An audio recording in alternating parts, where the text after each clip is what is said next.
Hey friends, so today I'm going to be just removing this light here. I'm going to show you how. First we're going to go turn off the power.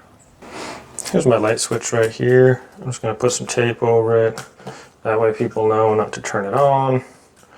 And of course we're going to check our electricity also. Okay, just got my voltage tester. Turn it on. Is it out of battery?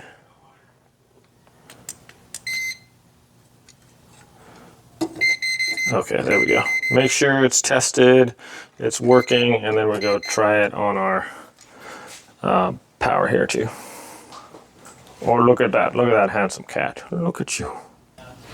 All right, friends, so this is just a couple of flat Phillips head screwdriver, or screws, I'm sorry. So just get a long-handled Phillips head screwdriver is just the one that has the 4 little edges on it instead of the flathead.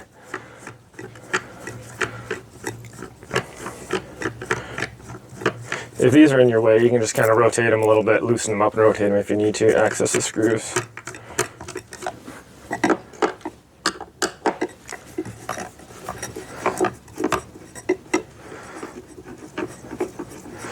So yeah, this one just was a pretty good light for a while, but it's just getting kind of tore up, so I'm just going to replace it.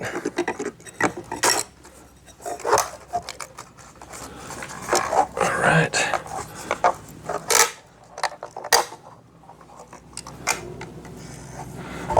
There's that.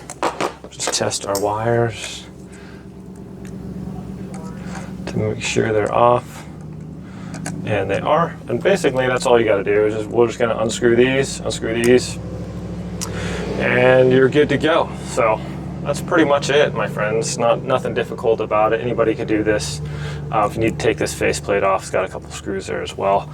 Main thing is make sure you have your power off and that you don't get electrocuted. So thanks for watching this quick video. Have a great day, and I'll see you next time.